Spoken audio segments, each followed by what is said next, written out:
Shalom seluruh warga kerajaan yang diberkati oleh Sang Raja yang penuh kemurahan. Masih the year of multiplied grace, maka firman Tuhan tema kita adalah obedience to the King. Di dalam Ulangan pasal 11 ayat 26 sampai dengan 28, maka Nabi Musa menyampaikan, lihatlah aku menghadapkan kepadamu hari ini berkat dan kutuk. Berkat jika kamu mendengarkan perintah Tuhan. Bukan anjuran ya, perintah Tuhan. Kalau raja nggak diturut perintahnya, hukumannya berat saudaraku ya, bahkan mati. Yang kusampaikan pada hari ini, dan kutuk jika kamu tidak mendengarkan perintah Tuhan Allahmu dan menyimpang dari jalan yang kuperintah padamu hari ini dengan mengikuti ilah lain yang tidak kamu kenal. Nah saudara yang kasih Tuhan, ternyata masa depan kita yang menentukan kita sendiri. Kalau kita taat, sebelumnya saya sampaikan kamu akan menikmati yang baik, menerima berkat. Salah satu penemuan arkeologi paling hebat belakangan ini adalah satu tablet yang ada yaitu kata-kata kutuk yang diucapkan di Gunung Ebal. Ada Gunung Gerizim, Gunung Ebal. Gunung Gerizim mengucapkan berkat, Gunung Ebal mengucapkan kutuk. Dan menarik sekali di dalam kutuk yang diucapkan itu salah satunya yaitu memandang rendah orang tua akan terkutuk. Ada juga incest, hubungan dengan anggota keluarga sendiri. Bahkan ada yang kutuk lebih menyeramkan, yang tidur dengan ibu mertuanya. Luar biasa saudara.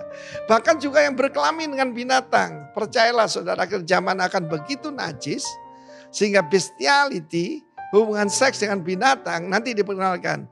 Ini suami saya. Kita sudah mendengar pernah ada peramal Indonesia ataupun seorang paranormal yang nikah dengan ular saudara ya. Dan itu memang firman Tuhan berkata, ketika kamu menyembah ilah lain, terkutuklah yang membuat patung dan menyembahnya. Sekarang ini kita lihat ada patung-patung di Arak saudara ya. Percayalah, jangan pernah nyembah manusia. Jangan nyembah Petrus, jangan nyembah Maria, nyembah siapapun. Nyembah pendeta apalagi. Karena firman Allah mengatakan engkau akan dibawa kutuk dan bukannya berkat. Dan bagian terakhir, yang tidak menuruti perintah Tuhan dengan perbuatan. Wah, saya ngeri kalau baca ayat itu. Ya, banyak hamba Tuhan berkata, ayat mana yang paling kamu takuti? Yang saya mengerti. Tetapi kiranya Tuhan tolong kita. Dan hari ini ada dua jalan. Ya, kalau kita menurut, kita akan menerima berkat. Kalau kita melawan, kita akan dimakan oleh pedang ataupun kutuk. Karena itu saudara yang kasih Tuhan, firman Tuhan ini kita kalau Ulangan 28 itu isinya berkat saudara ya. Tapi Ulangan 27 isinya kutuk. Nanti baca sendiri di rumah. Jangan-jangan ada yang terkena itu. Salah satunya tidak menghormati orang tuanya. Sudah jelas perintah menghormati orang tua itu disertai dua berkat khusus. Pertama, yaitu akan berbahagia atau diberkati, blessed, barak, tetapi juga akan diperpanjang usianya. Kan dicari setiap orang, ya. Untuk apa panjang umurnya? Untuk menikmati kebaikan Tuhan dan kemurahan Tuhan. Hidup saya diperpanjang oleh Tuhan berulang kali, saudaraku ya.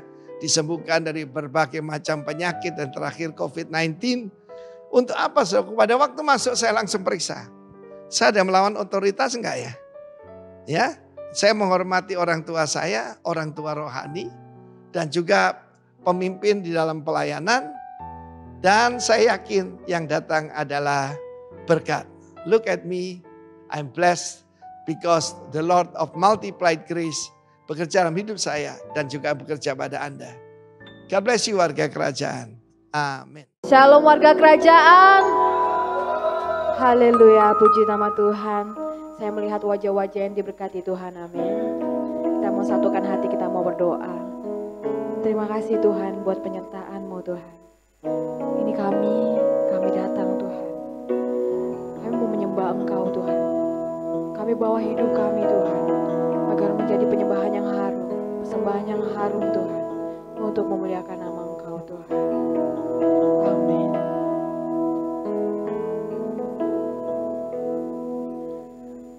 Meskipun aku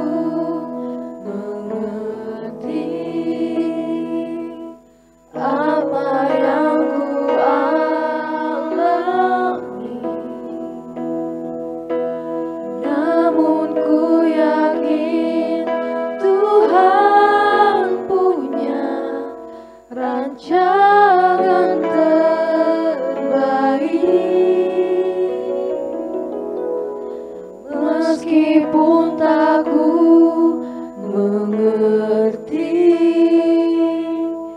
apa yang ku alami, namun ku yakin Tuhan punya rancangan terbaik. Pertolonganku datang darimu, Yesus yang ku percaya, yang tak mungkin bagiku. Semua mungkin bagimu,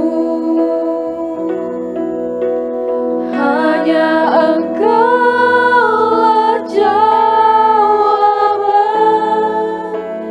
hidupku.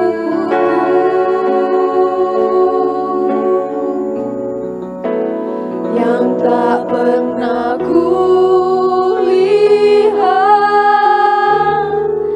dan tak pernah ku pikirkan,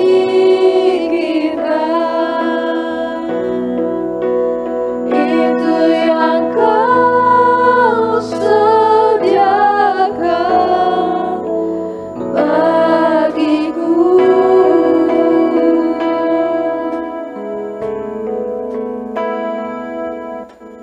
Meskipun tak ku mengerti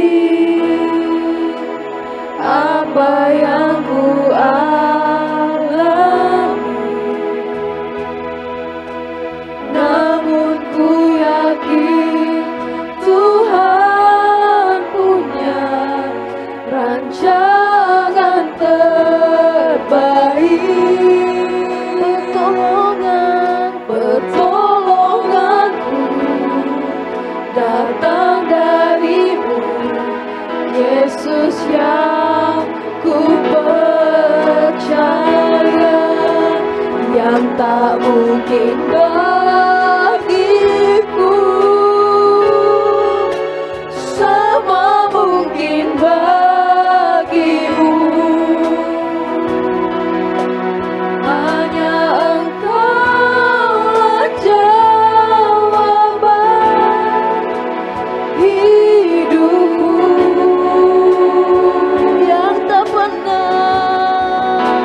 Yang tak pernah ku lihat dan tak pernah ku pikirkan, itu yang Kau sediakan bagiku.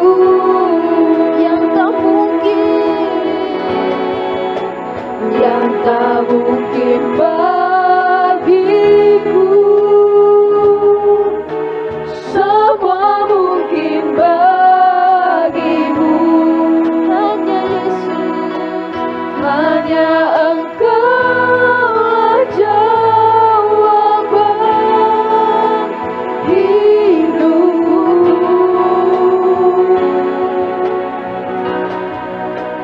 Yang tak pernah ku lihat dan tak pernah ku pikirkan, itu yang Kau sediakan bagiku. Yang tak mungkin Tuhan, yang tak mungkin bagiku. Semua mungkin bagimu, hanya Engkaulah jawaban hidupku. Dan yang tak pernah ku lihat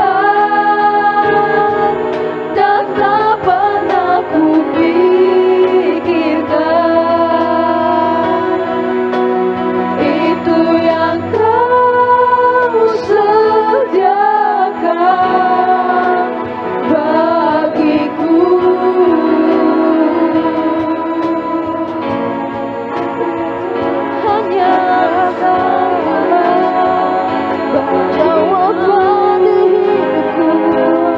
Hanya Yesus penolongku, Kau kuatku. Di setiap persoalan mau menjawab, hanya bersama-Mu. Sebab Engkau cahaya, Kau penolong yang setia, Yesus. Akan ku katakan, tiada yang mustahil, tiada yang tak mungkin yang dapat Kau lakukan, Yesus. Tiada yang mustahil, tiada yang tak mungkin, Tuhan.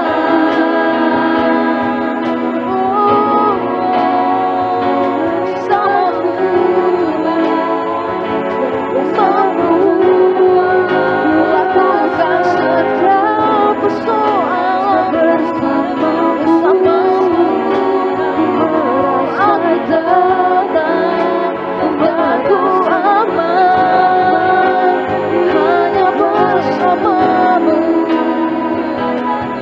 Yesus. Kau pertolonganku. Walau hidup ini berat, terkadang kita tidak punya teman untuk berbicara. Seringkali kita kecewa, bahkan tidak jarang kita mengutuki Tuhan. Kita menggerutu kepada Tuhan, Tuhan, aku tidak mampu Tuhan. Aku tidak bisa Tuhan tanpa Engkau Tuhan. Aku butuh Engkau setiap waktu Tuhan. Tolong Tuhan. Tapi ada satu sosok, yaitu Yesus, Dia pribadi yang setia, membuka tangannya, menunggu Engkau datang kepadanya, memohon pertolongan dan kekuatan kepadanya. Dia Yesus tidak pernah kecewakan Engkau, selalu menolong Engkau dan saya. Dia memampukan kita melewati setiap badai persoalan hidup kita. Yesus, ini kami Tuhan, yang tak mungkin bagiku, semua mungkin bagimu. Hanya Yesus, hanya Engkaulah jawaban hidupku. Dan yang tak pernah ku lihat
mampu melakukan perkara-perkara yang ajaib, perkara-perkara yang besar. Demi kemuliaan nama Tuhan. Amin. Haleluya.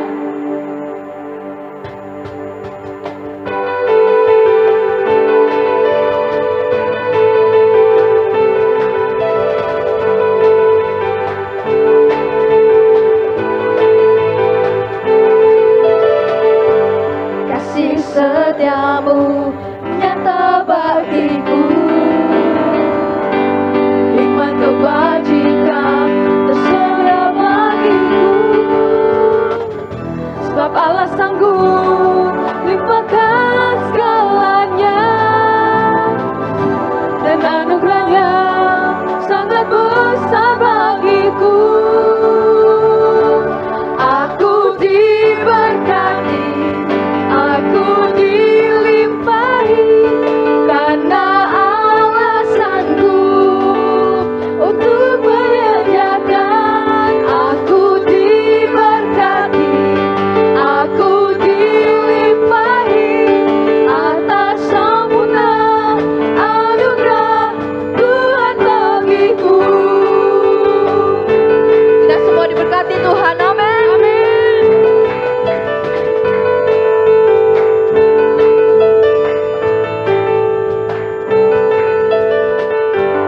Kasih setiamu nyata bagiku,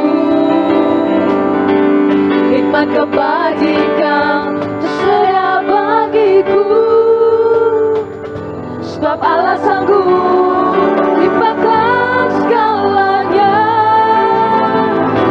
dan anugerahnya sangat besar bagiku.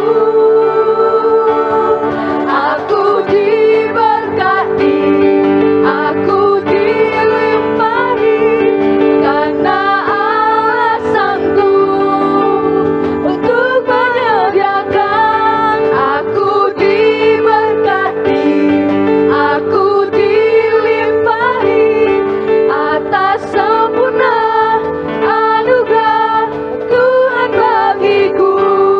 Sama-sama nyanyikan. Aku diberkati, aku dilimpahi, karena Allah sanggup untuk menyediakan. Aku diberkati, aku dilimpahi, atas sempurna anugerah Tuhan bagiku. Pemusik memuji Tuhan. Woo!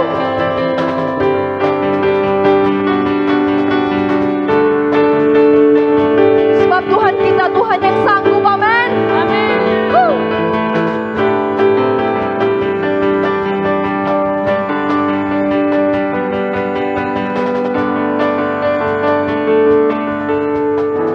Sebab Allah sanggup limpahkan segalanya, dan anugerahnya sangat besar bagiku. Sebab Tuhan kita sanggup, sebab Allah sanggup limpahkan segalanya, dan anugerahnya sangat besar bagiku. Aku diberkati, aku dilimpahi, karena Allah sanggup untuk menyediakan. Aku diberkati, aku dilimpahi,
are here with me.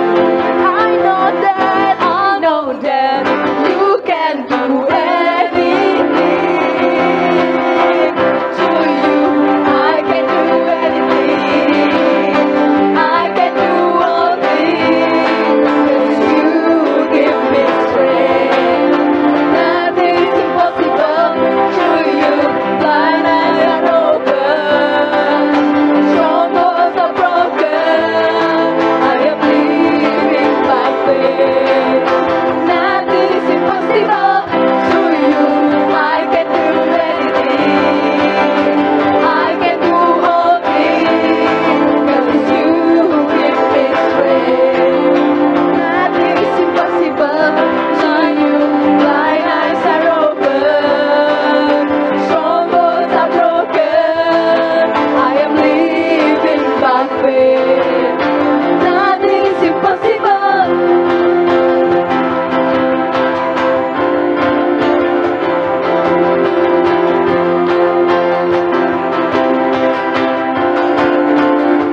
I believe, I believe, I believe. I believe, I believe in you. I believe, I believe. I believe, I believe in you. I believe, I believe. I believe, I believe in you. I believe, I believe. I believe, I believe in you. Through you, I can do anything. I can do all things.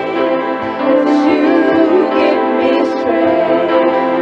Nothing is impossible to you. Blind eyes are open. Strongholds are broken.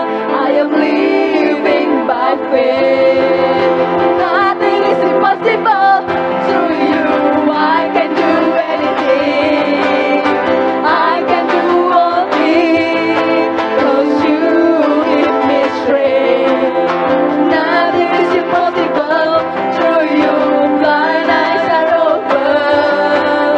Strongholds are broken. I am living by faith. Nothing is impossible.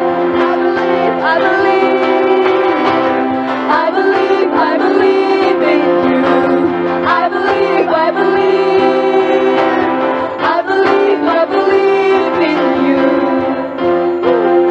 Kami bersyukur Tuhan buat sore malam hari ini. Kalau kami kembali boleh berkumpul untuk beribadah, memuji, menyembah Tuhan. Ini salah satu bukti bahwa kami adalah anak-anak-Mu yang taat kepada Engkau. Tuhan, biarlah di dalam kehidupan kami terus berjalan sesuai dengan kehendak Tuhan. Dan kami melakukan dengan setia setiap apapun yang Tuhan ingin untuk kami lakukan. Sehingga di dalam kehidupan kami, Engkau dipermuliakan. Engkau berotoritas penuh.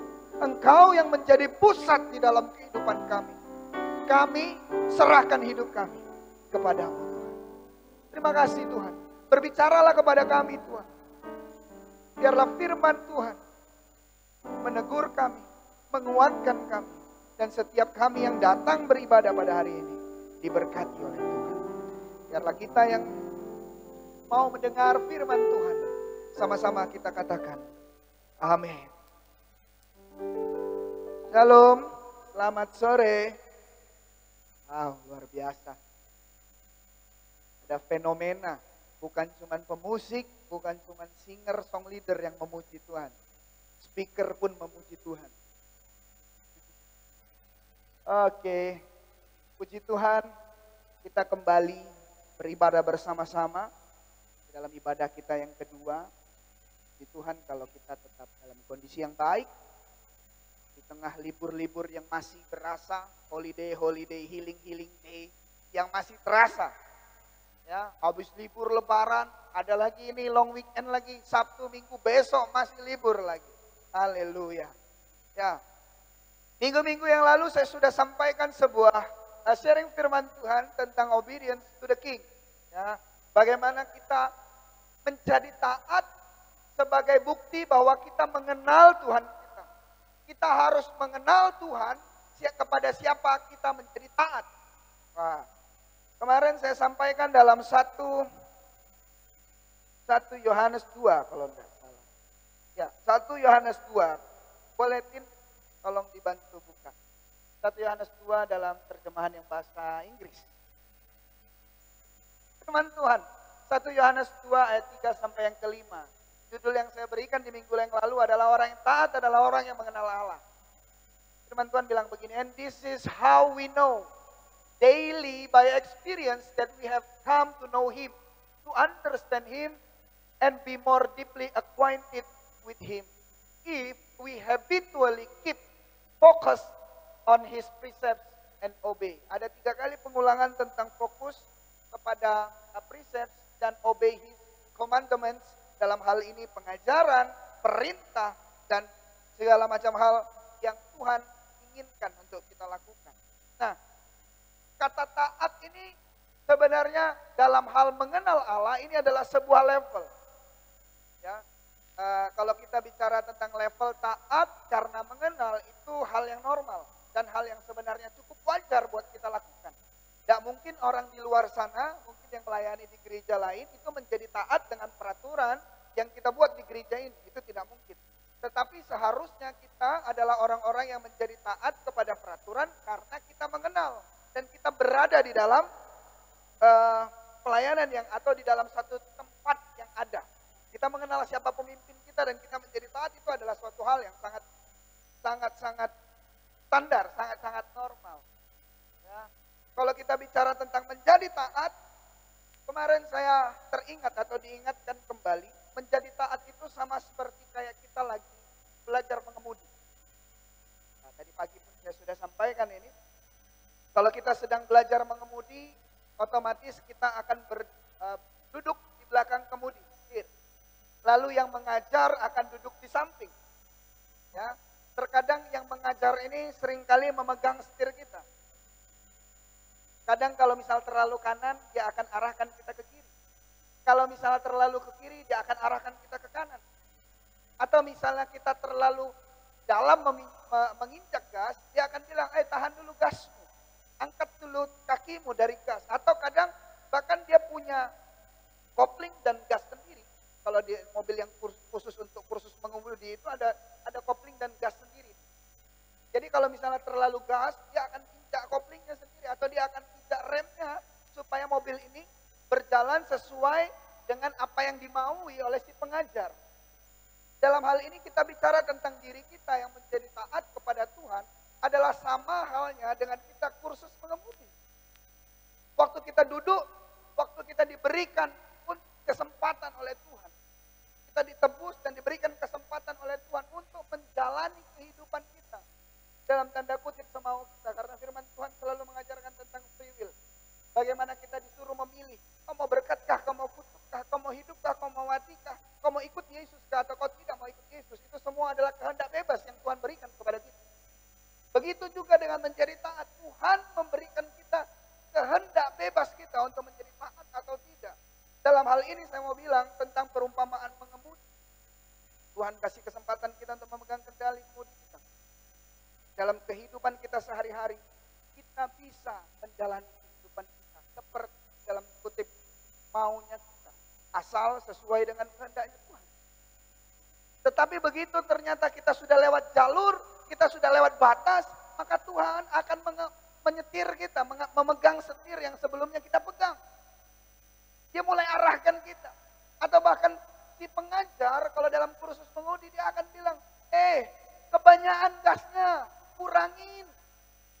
Masukin kopling, turunin gigi, itu semua yang bisa dilakukan oleh sang pengajar. Begitu juga kita. Dalam proses kita menjadi taat kepada Tuhan, kita pun akan mendengar perintah dari sang pengajar. Yesus. Yang akan menuntun kehidupan kita. Nah, kamu kekurangan ke kiri. Nah, kamu boleh maju nih. Nah, kamu boleh kerjain kerjaan itu. Nah, kamu boleh temuin orang itu. Hal-hal yang seperti itu.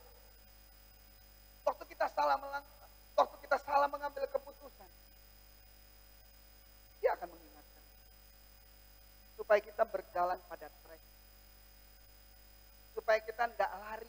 Kalau kita kursus mobil, tidak mungkin kita bawa mobil itu di treknya, di lintasannya musuh yang berseberangan. Atau mobil yang berseberangan, tidak mungkin.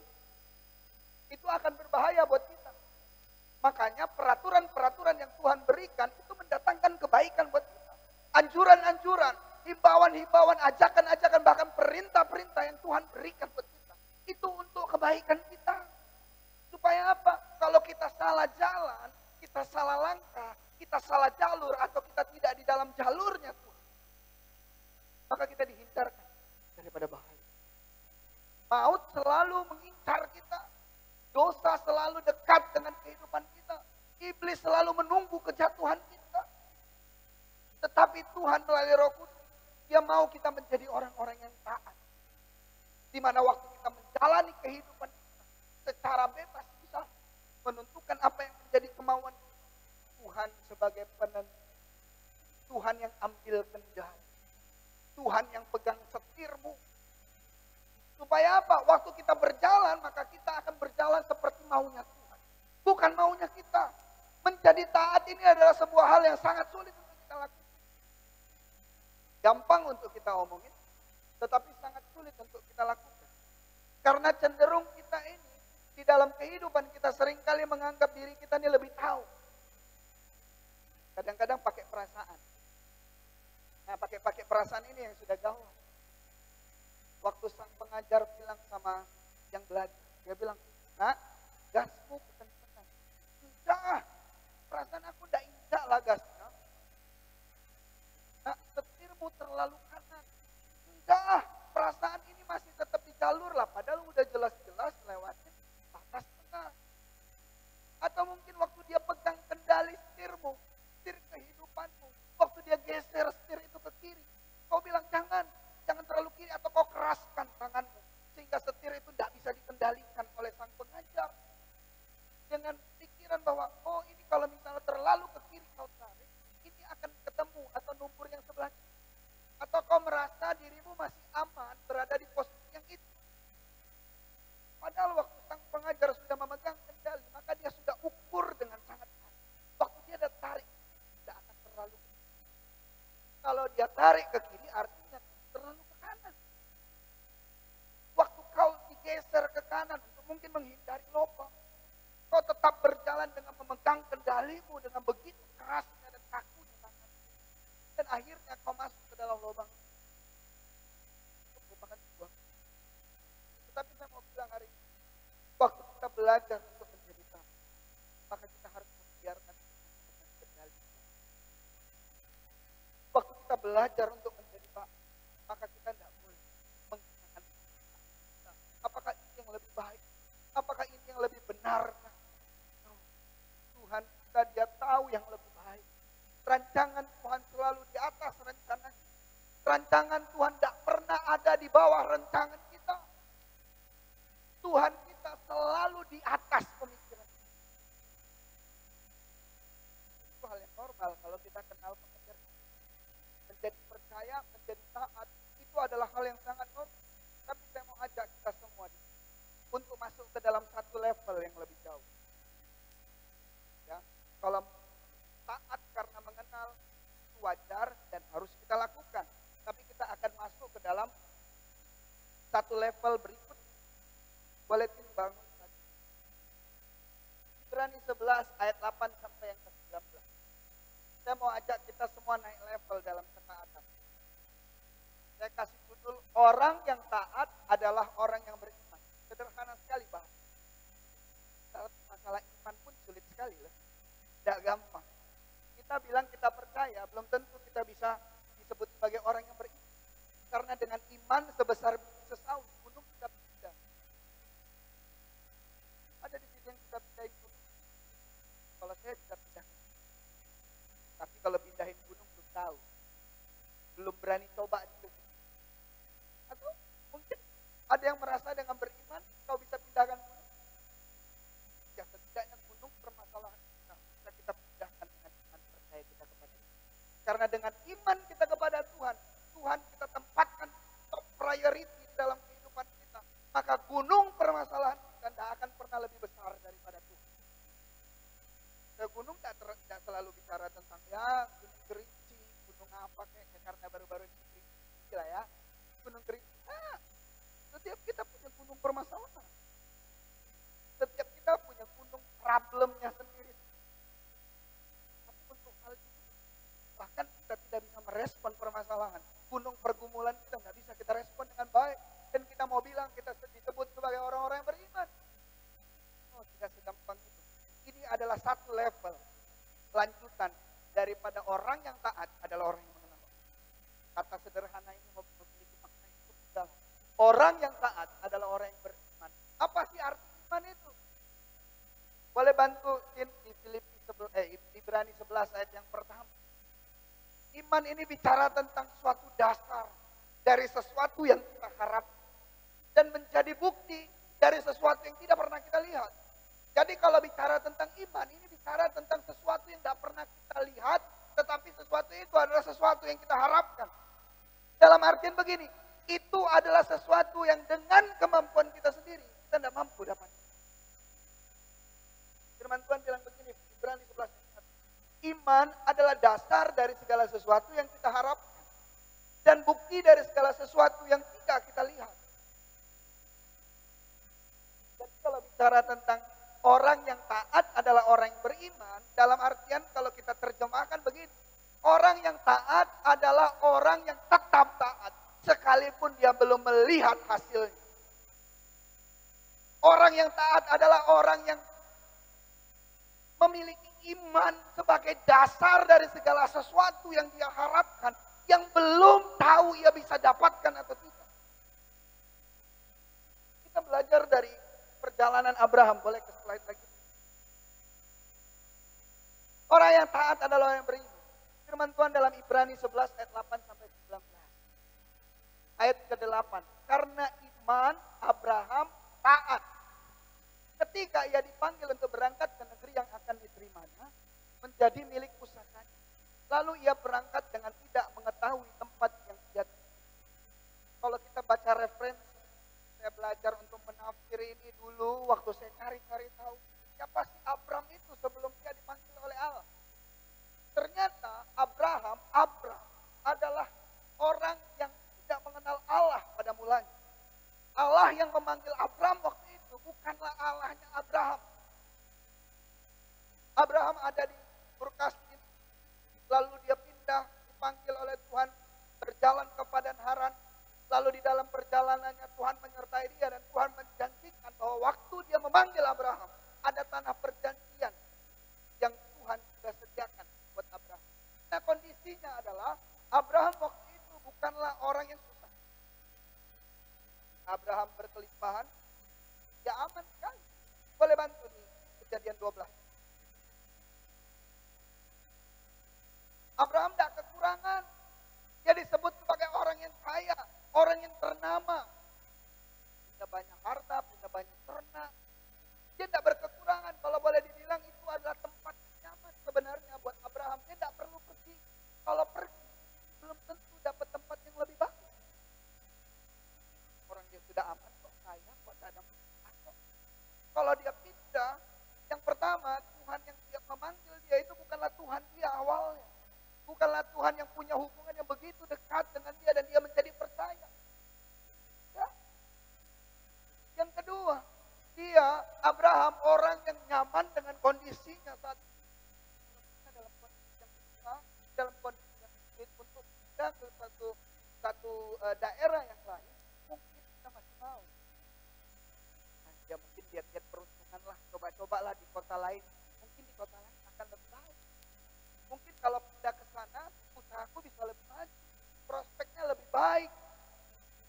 Itu kalau misalnya kita masih dalam kondisi tidak nyaman, tidak aman. Tapi kalau posisi aman, uang sudah, jabatan sudah ada, anak semua sudah sukses, aman semua. Kalau kita disuruh pindah, mau enggak? Saya punya oma, umurnya 80 tahun. Dia diajak pindah dari rumahnya tadi, pindah ikut sama anaknya pun. Padahal boleh dibilang, ya dia ikut.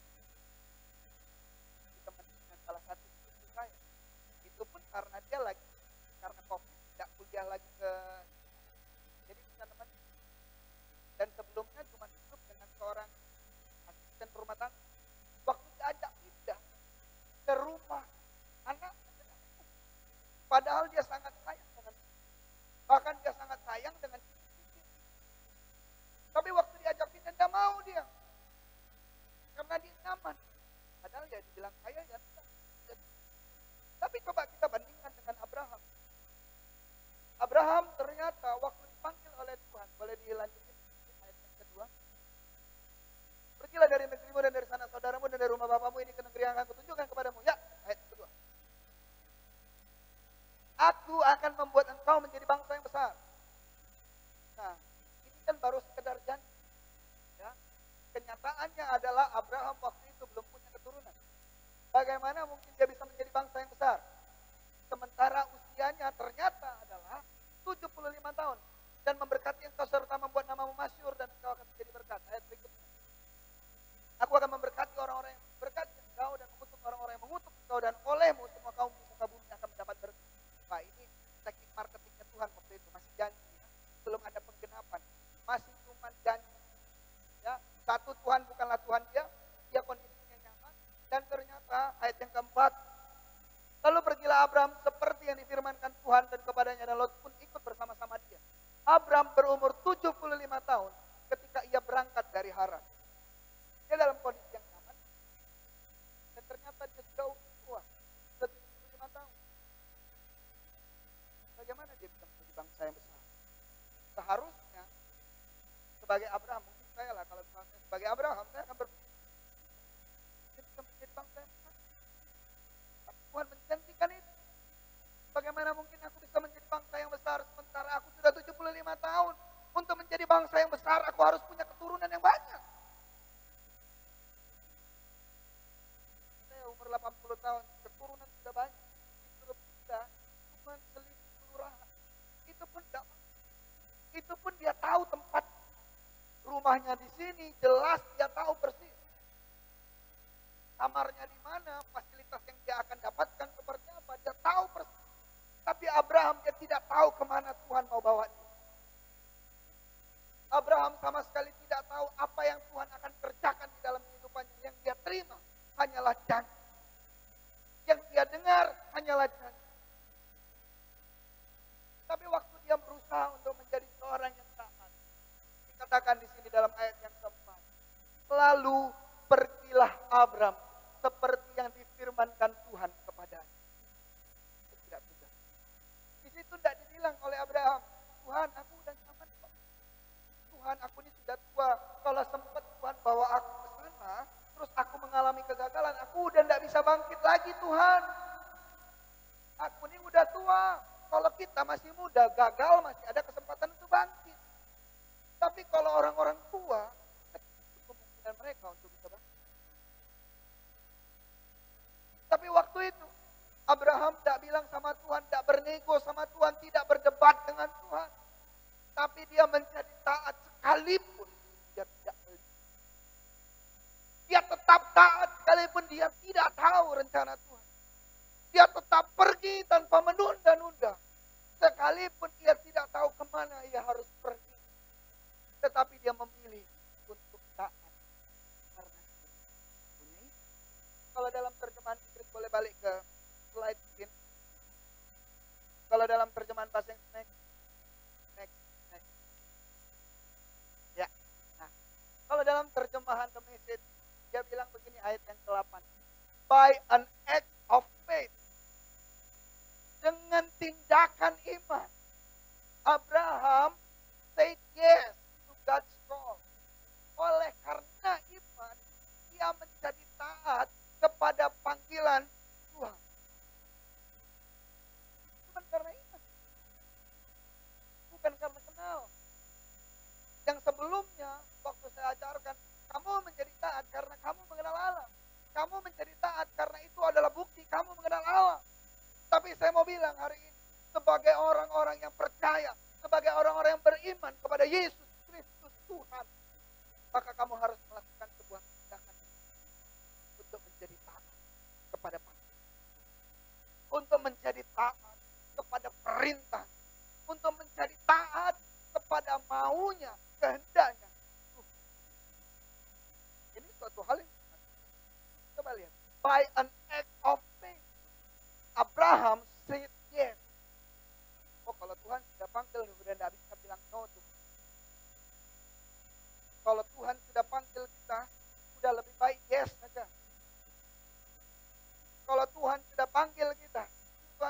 minta kita.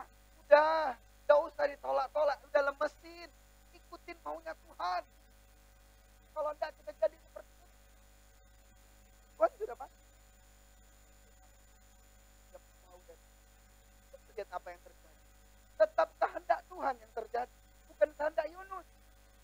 Kalau kita sudah dipanggil oleh Tuhan, ya udah ikutin aja. Yes God, kemanapun Tuhan utus aku akan pergi. Apapun yang Tuhan ingin aku lakukan, aku akan lakukan. Karena tetap aja waktu kamu bilang no, maka kehendak Tuhan juga tetap terjadi. Kalau engkau tetap bilang no, kehendak Tuhan tetap akan terjadi. Dan bedanya adalah apakah engkau yang menjadi pelaku kehendak Allah atau Tuhan pakai orang lain. Kejadian terjadi pada zaman Saul. Bagaimana kemarin, minggu lalu saya sudah sampaikan, ada konsekuensi dari ketidaktaatan Saul. Tuhan mengurapi dia menjadi raja. Tapi ternyata dia melakukan pekerjaan imam. Dia membakar korban. Padahal itu suatu hal yang baik. Membakar korban itu suatu hal yang baik. Sangat baik. Bakar korban untuk Tuhan itu pekerjaan yang baik. Tetapi ternyata itu bukan kehendak Tuhan untuk Saul lakukan. Itu bukan perintah Tuhan untuk Saul. Karena Saul sendiri adalah keturunan Benyamin. Sementara yang harus melakukan pekerjaan imam adalah keturunan dari suku Lewi. Dia lakukan itu. Dan akhirnya Tuhan bilang, Tuhan menarik dari Saul. Kalau kita baca selanjutnya, kita akan melihat bagaimana Tuhan menolak Saul karena Saul sudah menolak firman Tuhan. Dan lebih parahnya lagi adalah waktu Saul melakukan dosa ketidaktaatan, waktu bangsa Israel berperang melawan Amalek di 1 Samuel 15. Waktu kejadian itu Saul bilang, Tuhan bilang, harusnya kalau kau tetap melakukan firman, kerajaanmu akan tetap. Kalau kau tidak melakukan firman Tuhan ini, maka kerajaanmu tidak akan tetap. Dan Tuhan bilang lewat Samuel, ada orang lain yang lebih baik yang menggantikan engkau. Bahkan seseorang yang sudah diurapi Tuhan, Tuhan sudah cabut urapan. Urapan sebagai raja pun dicabut oleh Tuhan. Dan Tuhan gantikan dengan orang lain. Nah masalahnya adalah apakah kita tetap panggil, waktu Tuhan panggil kita tetap bilang, yes Lord, aku mau. Ya Tuhan, aku mau. Kalau kita terus bilang, ya Tuhan, Tuhan, kehendak Tuhan tetap terjadi. Tapi masalahnya itu terjadi lewat kita. Saul digantikan oleh Daud.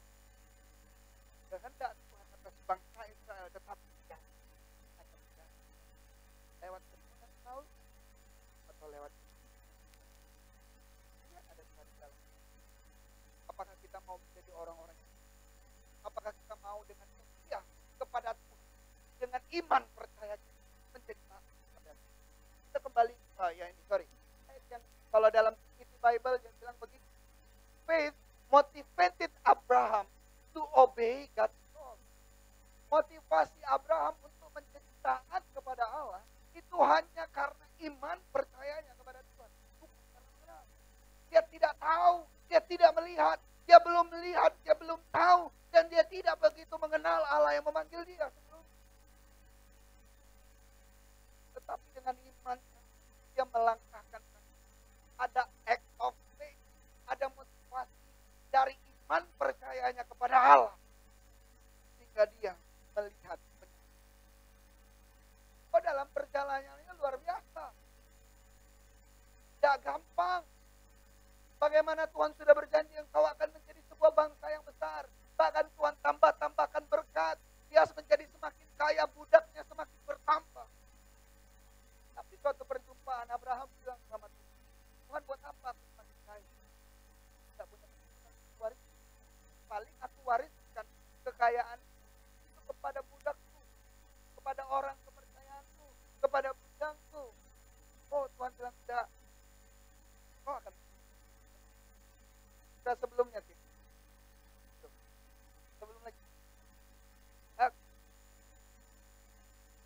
ia berangkat dengan tidak mengetahui tempat yang ia tuju.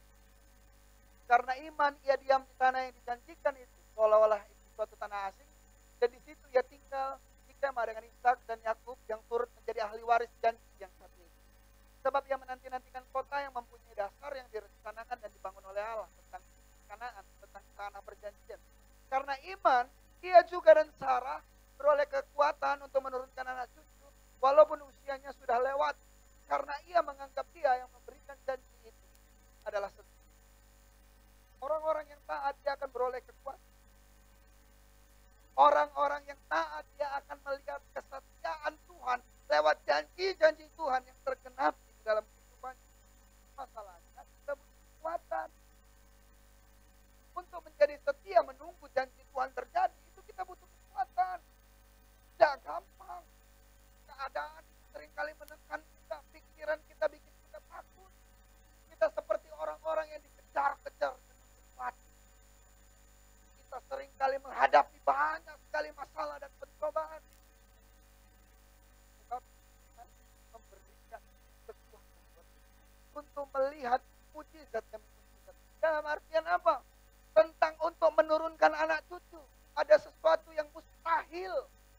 Yang seharusnya Abraham alami. Yang sudah berusia 75 tahun.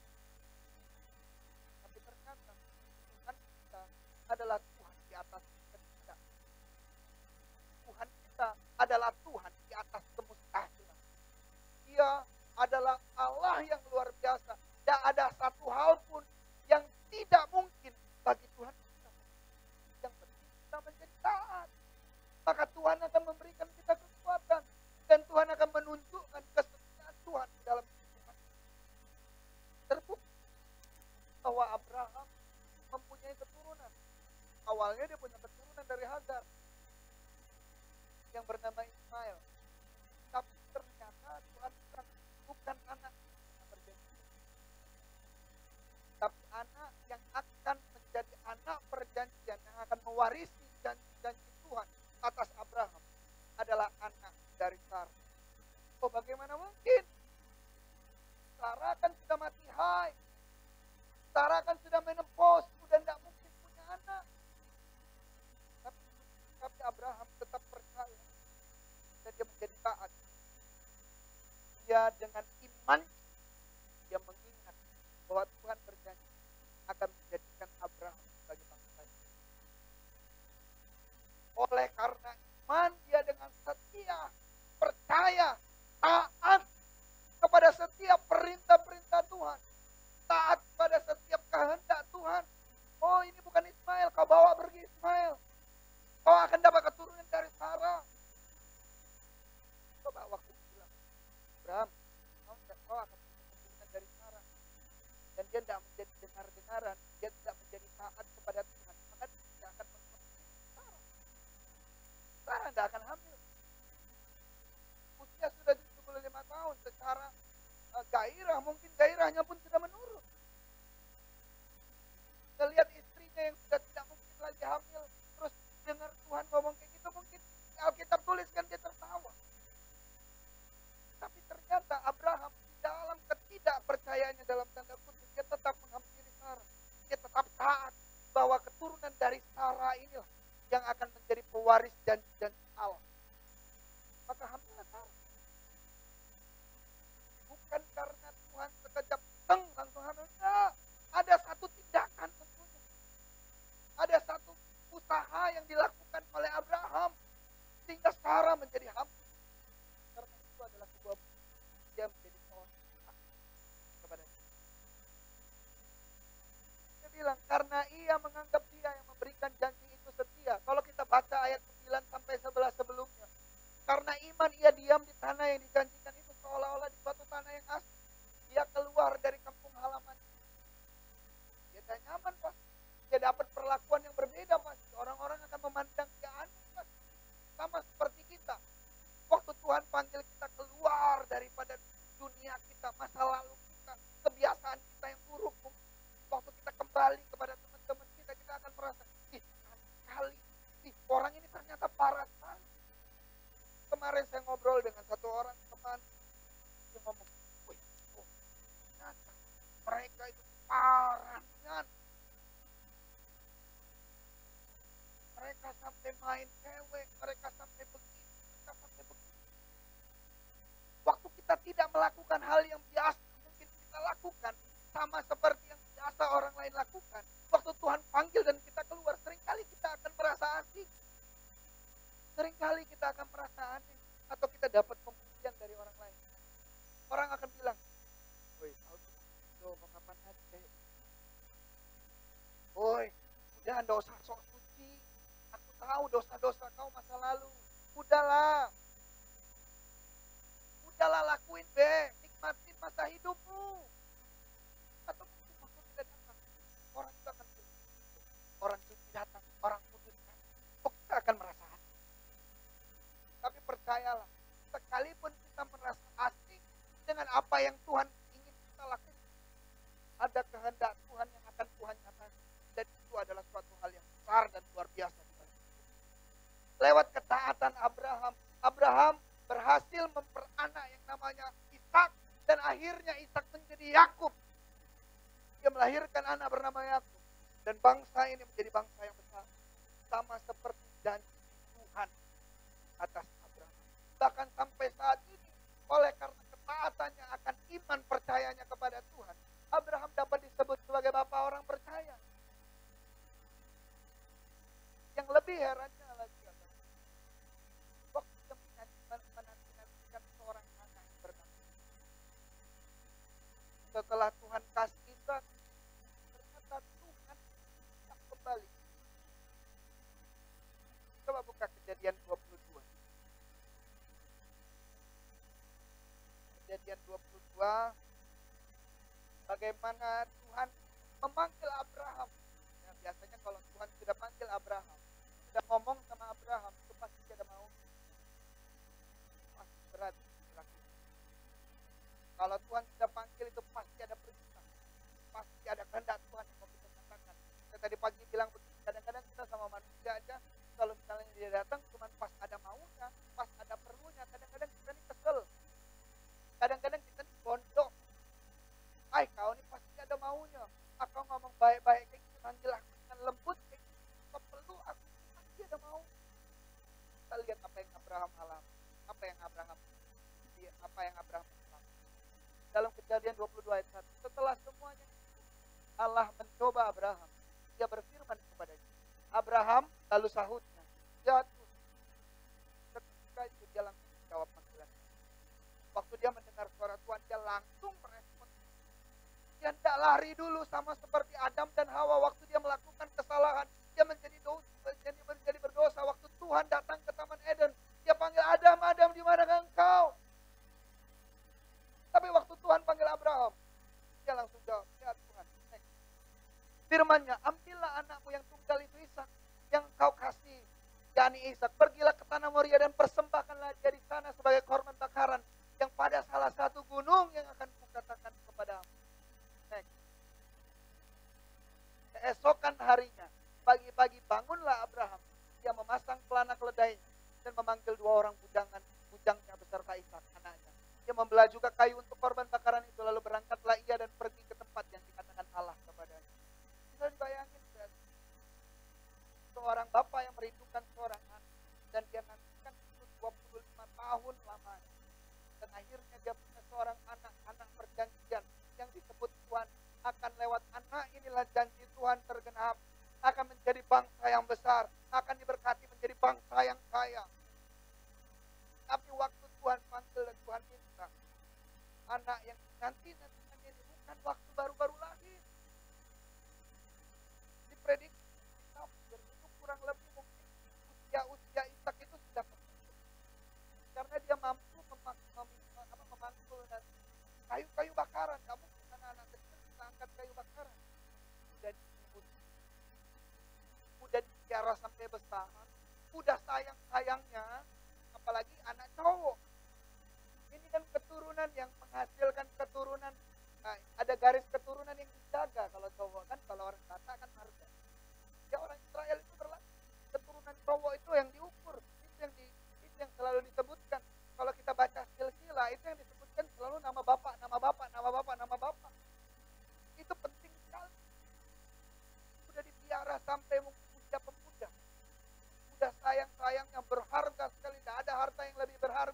Ishak yang ditunggu-tunggu. Tapi ternyata Tuhan, ketaatan kita, ketaatan Abraham dulu, maka ketaatan kita pun akan terus mengalami. Apakah kita di dalam ketaatan kita kepada Tuhan dengan iman kita kepada itu menjadi sebuah ketaatan. Bahkan waktu kita melakukan suatu hal yang sebenarnya mustahil buat kita, atau melakukan suatu hal yang sebenarnya adalah suatu hal yang merugikan kita, apakah kita masih bisa bilang sama Tuhan, yes Lord? Apakah kita waktu Tuhan tuntut kita untuk mengorbankan sesuatu yang berharga di dalam kehidupan kita, dan kita masih bisa bilang sama Tuhan, ya Tuhan, aku mau. Ini teladan yang kita pelajari dari waktu dia dengan percayanya Abraham, dia melakukan ketaatan dan bapak. Sekalipun dia harus mengorbankan seorang anak yang begitu. Nanti hari ini kita diperhadapkan dengan situasi seperti ini. Tuhan meminta kita melakukan suatu hal yang mustahil kadang-kadang kita lakukan. Hal yang tidak masuk akal untuk kita lakukan.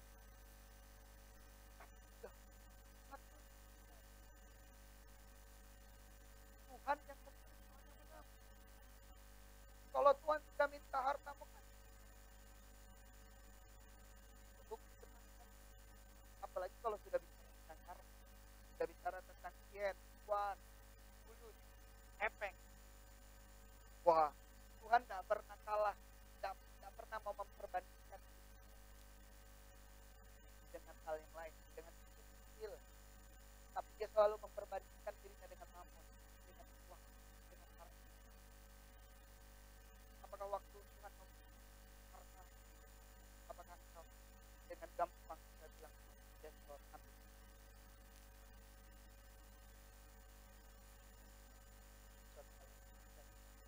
Anak yang sulung pun adalah sesuatu hal yang berharga.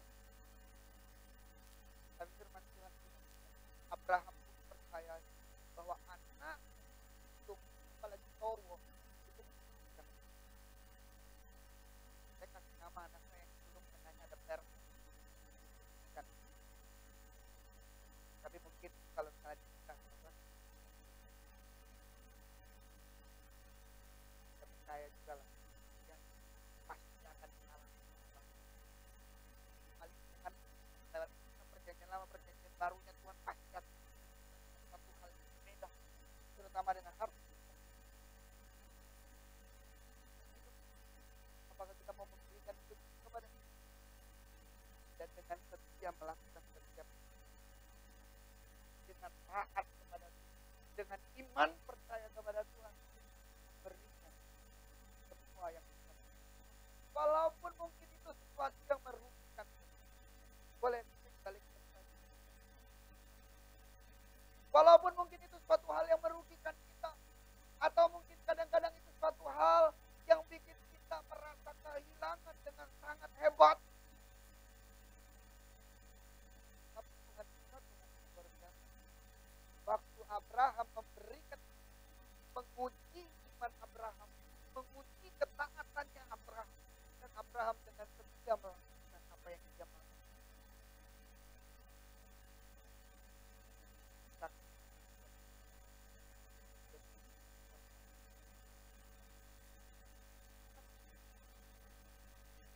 Tuhan tidak sekedar langsung memerintah tanpa perintah. Waktu Tuhan perintah, waktu dia memberikan perintah, dan dia mau sebuah kehendak untuk kita lakukan, akan selalu. Dan itu yang kami percayai sampai yang sering kali kita dapatkan. Waktu kita tangkap, maka ada provisi, ada penyediaan, ada penyertaan, ada berkat-berkat Tuhan yang Tuhan sediakan pula buat kita. Masalahnya adalah apakah kita mau maju atau tidak. Next.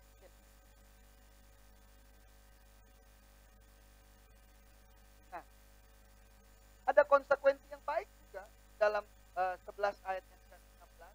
Saya undang pemutus. Firman Tuhan bilang begini. Sebab itu Allah tidak malu disebut Allah mereka, telah mempersiapkan sebuah kota bagi kita. Ada satu pernyataan Tuhan kepada seorang hambanya yang bernama Ayub. Kita bisa klaim diri kita baik. Kita bisa klaim diri kita saleh. Kita bisa klaim diri kita takut akan Tuhan. Tapi ada satu orang, satu sosok, satu pribadi yang bernama Ayub. Ayub diakui oleh Tuhan sebagai anaknya yang saleh. Karena didapati Ayub hidup benar, tidak bercela di hadapan Tuhan. Dan Tuhan tidak malu untuk mengakui Ayub sebagai anaknya yang saleh. Ternyata untuk menjadi taat seperti Abraham, Tuhan bilang begini, firman Tuhan bilang begini, sebab itu Allah tidak malu disebut Allah mereka. Ada pengakuan dari Tuhan buat kita, orang-orang yang taat kepadanya. Tuhan akan bilang kalau seandainya ada pertemuan dengan malaikat mungkin. Atau mungkin dia sedang ketemu dengan dia. Kalau cerita tentang Ayub, waktu itu ketemu malaikat, ketemu iblis. Allah tidak akan malu untuk bilang, ini anakku dia. Dia adalah anak yang taat. Coba seandainya misalnya kita menjadi orang-orang yang tidak taat. Dalam 1 Yohanes 2 ayat 3 sampai yang kelima dia bilang begini. Kalau kau sudah mengenal Allah, tapi kau tidak melakukan perintah-perintahnya, maka kau adalah seorang pendusta. Dan waktu itu, maka Tuhan tidak akan pernah bisa dengan gagah, tanpa malu dia bilang, ini anak. Walaupun dia tetap mengasihi, sebobrok apapun kita, seberdosa apapun kita, Tuhan kita tetap mengasihi kita. Tapi ada satu pernyataan. Kalau engkau menjadi seorang yang taat kepada Tuhan bilang, aku tidak malu disebut sebagai Allah mereka. Masalahnya seringkali kita ini ngaku orang Kristen, orang percaya, tetapi hidup kita tidak mau menjadi orang yang taat. Kita tidak mau dengar-dengaran dengan perintahnya. Kita tidak mau melakukan setiap perintah. Tapi kita bisa ngomong, aku melayani Tuhan. Aku orang yang takut akan Tuhan. Aku orang Kristen. Orang Kristen itu baik. Kita tidak mau melakukan perintah. Kita tidak lebih dari seorang pendusta. Kita tidak lebih daripada seorang penipu. Saya mau bilang, jadilah taat karena iman kepada Tuhan. Sekalipun mungkin ini suatu hal yang tidak kamu ketahui.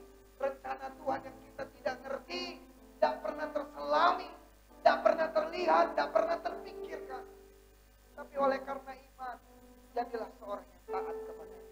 Karena dia tidak pernah merancangkan kejahatan. Bapa di dunia pun selalu merancangkan hal yang baik. Sekalipun Bapa itu jahat, tapi dia selalu merancangkan hal yang baik buat anak. Bahkan penjahat pun pengen anaknya jadi polisi. Bahkan perampok pun pengen anaknya jadi dokter. Apalagi Bapa kita di sorga. Cukup kita menjadi taat kepada-Nya. Karena iman kita bahwa Tuhan kita selalu melakukan pekerjaan yang baik di dalam kehidupan. Dan kita berjalan bersama dengan Tuhan. Tuhan akan memperlihatkan dan memberikan kekuatan buat kita. Dan Dia akan menunjukkan kasih setia-Nya kepada kita. Lewat janji-janjinya yang Ia genapi di dalam kehidupan. Jadilah taat. Dan bilang sama Tuhan, kemanapun Engkau utus aku, maka aku akan pergi. Apapun yang Tuhan mau untuk aku lakukan, maka Tuhan aku akan lakukan. Kemanapun Engkau membawaku, aku ikut bersamamu. Dan apapun jua yang kau mampu, Jadikan lagu ini menjadi sebuah pernyataan iman buat kita. Bilang sama Tuhan, kemanapun Engkau akan aku akan pergi. Apapun yang menjadi kehendak, itu yang akan aku lakukan. Bukan lagi kehendak, bukan lagi mau, tetapi mau. dan apapun Apapun oleh karena iman, aku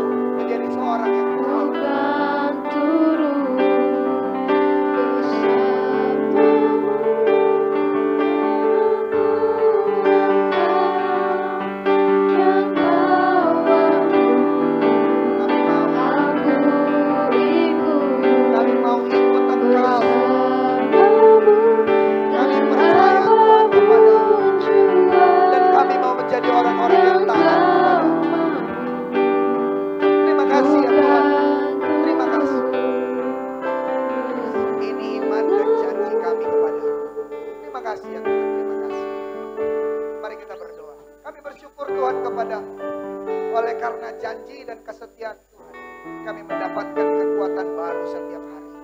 Dan biarlah setiap harinya Tuhan, Kau dapati kami sebagai orang-orang yang taat kepadamu. Dan lewat kehidupan kami menjadi saksi buat banyak orang.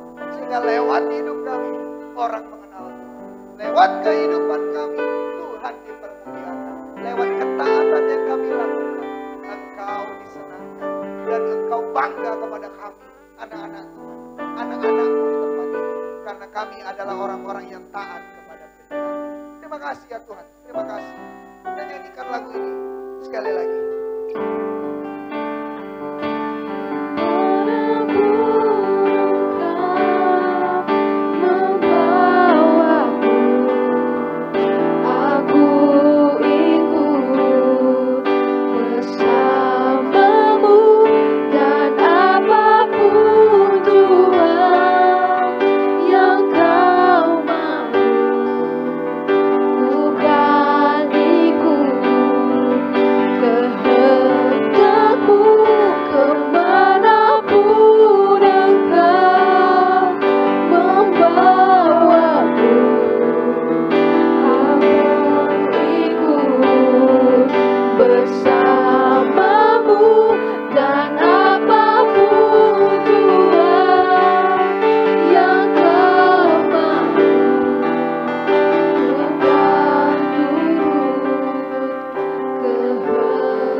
Bentuklah kami dan pakai hidup kami untuk memuliakan nama Tuhan.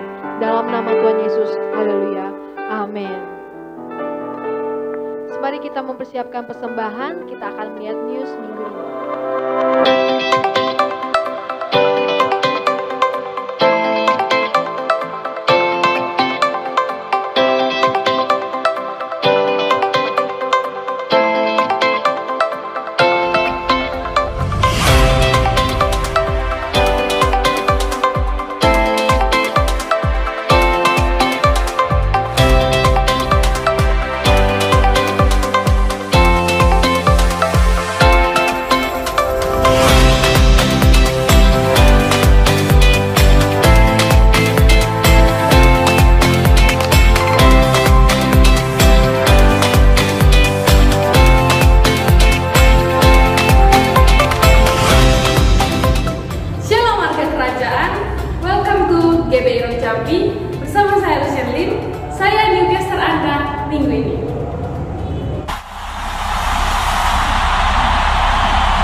Dilaksanakan sebanyak 2 kali.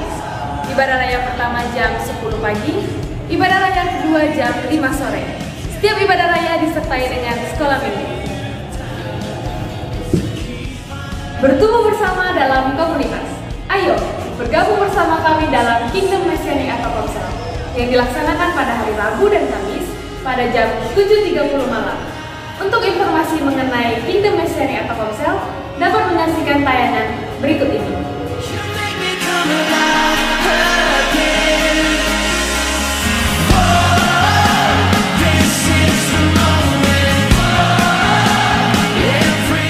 Bagi Bapak Ibu Saudara-saudara yang butuh dilayani secara pribadi, dapat menghubungi Pastor Tommy atau Pastor Adit pada nomor telepon berikut ini.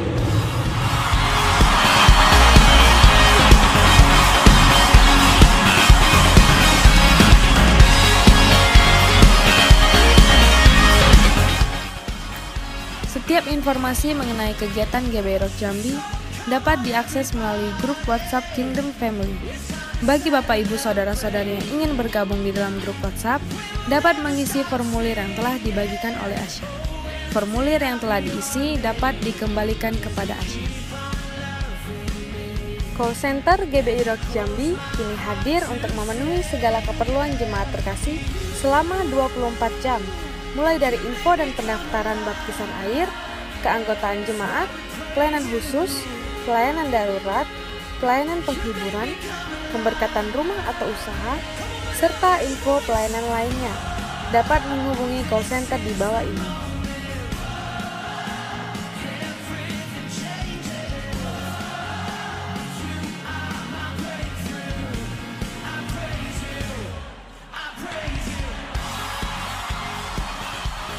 Berikut channel YouTube GBI Rock Jambi. Jangan lupa subscribe, share, dan nyalakan lonceng notifikasinya agar tidak ketinggalan video-video menarik lainnya. Demikian info seputar GBI Rock Jambi. Saya Lucia Limpo undur diri. Happy Sunday and God bless you. Sebelum kita memberi persembahan, mari sama-sama kita baca ayat yang ada di belakang amplop persembahan kita. Demikianlah firman Tuhan. Hendaklah masing-masing memberikan menurut kerelaan hatinya, jangan dengan sedih hati atau karena paksaan, sebab Allah mengasihi orang yang memberi dengan sukacita. Saya mengundang jemaat untuk bangkit berdiri. Mari kita angkat persembahan kita melebihi kepala sebagai tanda hormat dan syukur kita kepada Tuhan Yesus. Saya mengajak semua jemaat untuk sama-sama kita katakan dengan iman. Kami warga kerajaan Allah, dengan sadar dan percaya, bahwa hidup kami adalah miliknya Tuhan. Hari ini kami datang membawa persembahan kami. Yang terbaik bagi Tuhan. Dan kami bawa dengan sukacita. Yang mau memberi dengan sukacita katakan amin.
Syafaat kita.